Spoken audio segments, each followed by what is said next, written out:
हाय तेरी रुमाला या गुलाबी मुखड़ी के भली छजीर नाक की नथुली।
हाय तेरी रुमाला गुलाबी मुखड़ी के भली छाजीर नाके की नथुली।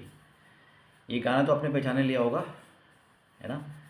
मेरा बचपन इन्हीं गानों के इर्द गिर्द बीता भाई।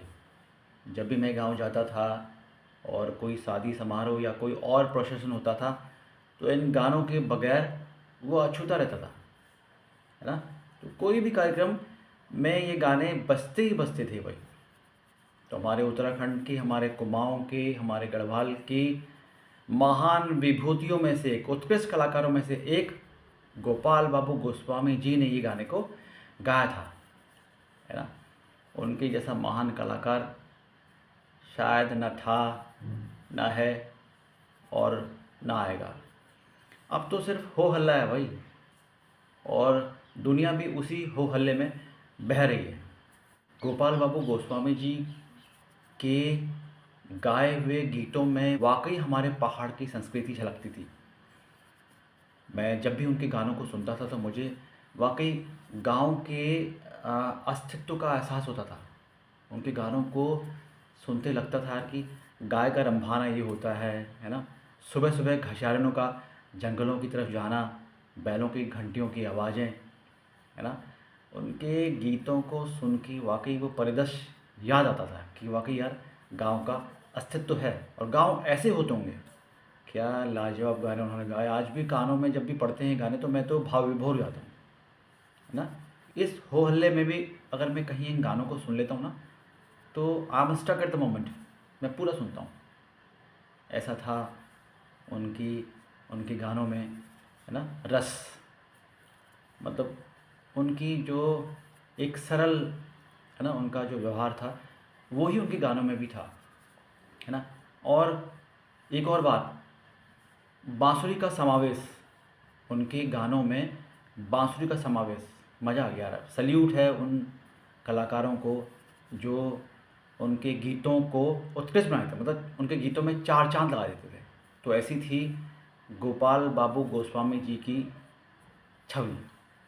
उनके गीतों में वाकई मतलब एक मन को शांति देने वाली एक, है ना, पिच, एक आवाज़। तो उनके गीतों में वो रस घुला हुआ था, है ना। तो ऐसी थी वो कलाकारी। अब कहाँ वो कलाकारी दिखती है। तो टाइम टू टाइम उनके गानों को याद करके बहुत अच्छा लगता है। एंजॉय कीजिए। Thank you.